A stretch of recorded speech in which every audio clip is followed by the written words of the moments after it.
Today, we're diving into an incredibly serious topic. The title of this explainer is The Cost of Freedom, a Nation Under Siege. We're going to break down the complex and honestly heartbreaking reality facing Iran.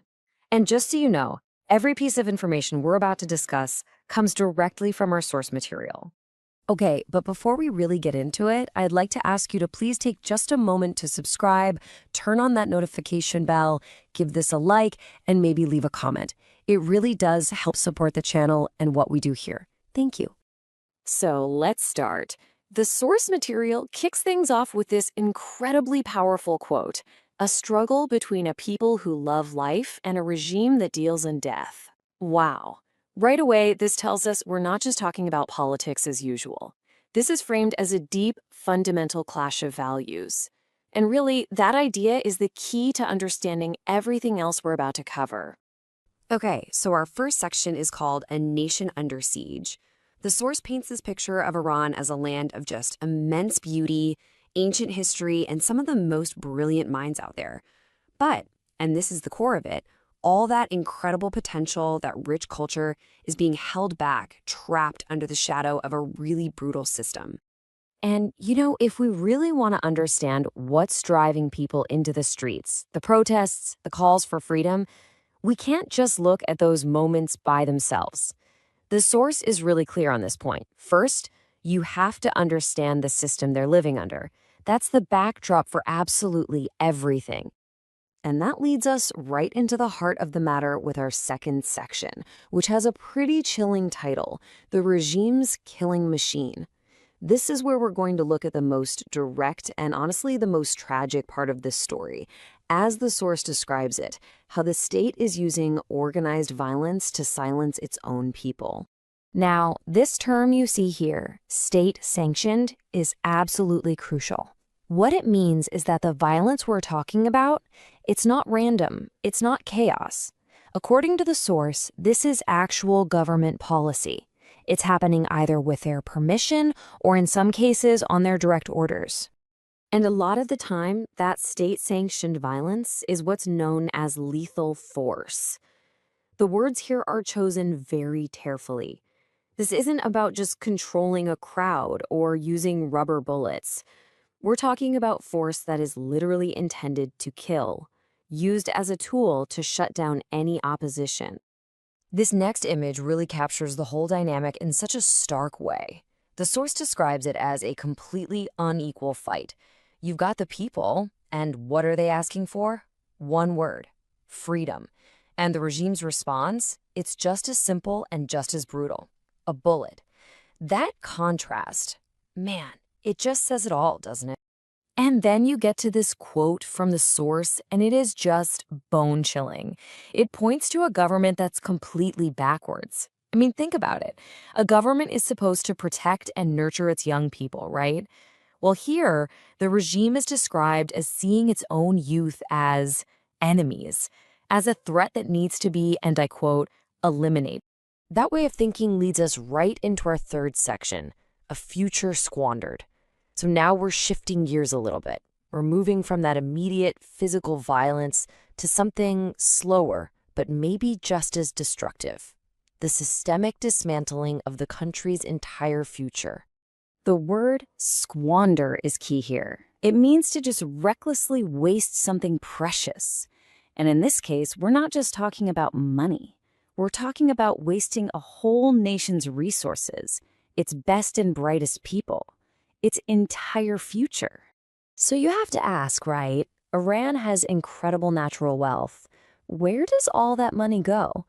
Well, according to the source, it gets funneled into a few key areas: funding conflicts around the region, creating propaganda at home, and, of course, lining the pockets of a corrupt elite.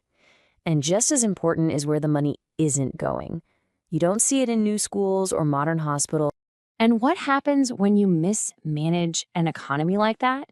You get something called hyperinflation. And look, this isn't your normal everyday inflation where prices go up a little bit each year. No, this is like an economic forest fire. It's completely out of control. The value of your money just evaporates, and the price of basic things you need to live just shoots through the roof. So, what does that actually mean for regular people? Because hyperinflation sounds like this big abstract term, but it's not. It means that something as simple as going to the grocery store turns into a daily struggle to survive. It's a constant battle for millions of people. So, you've got this 1-2 punch of brutal oppression and total economic collapse. And that brings us to our next section, the tragic exodus. Because what happens when you feel like there's no hope left at home? You start looking for it somewhere else. And that's exactly what's happening with many of Iran's best and brightest. There's actually a term for this. It's called brain drain. And it's a huge, huge loss for any country. I mean, you're losing your most educated, most skilled individuals. They feel like they have no other choice but to leave. And they take all their potential with them. The long-term damage from that, it's just devastating. It hollows out a country from the inside. So who exactly are we talking about here? Well, the source points to the very people that a country needs to build a future. We're talking about doctors, engineers, artists, the smartest students, all of them feeling forced to leave. It's like the intellectual heart of the country is being ripped out. And this quote really drives the point home. It says, "This migration is not a choice. It is a flight for survival." So this isn't just people looking for a better paycheck.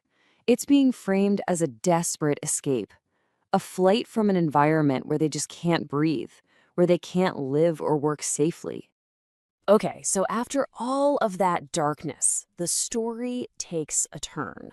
Our final section is called An Unbreakable Spirit, and it's all about the incredible, almost miraculous bravery that the Iranian people are showing, even when they're up against something so powerful and so ruthless. I mean, just stop and think about the risks they're taking. People are facing arrest, they're facing torture, they're facing the constant threat of being executed, the shadow of the gallows, as the source puts it so powerfully. And yet, even with all that hanging over them, they just refuse to back down. There's a great word the source uses for this: fortitude. And that's so much more than just being brave. It's a special kind of courage, the kind you show when you're in pain, when you're facing unbelievable hardship. It's about having the strength to keep going when things seem impossible. This last quote just paints such a powerful image. Standing barehanded against an armed and merciless regime. It's the ultimate underdog story, isn't it? People with nothing but their beliefs standing up to a government that's not only armed to the teeth, but is described as completely merciless. And so all of this leaves us with a really profound question to think about. After everything we've talked about, the violence, the ruined economy, people fleeing the country, the protests still go on. So what does that tell you? What does it prove about the human spirit when that fire for liberty just refuses to be put out, no matter what? Thanks for watching. Please don't forget to subscribe, turn on the notification bell, like, and leave a comment to support the channel.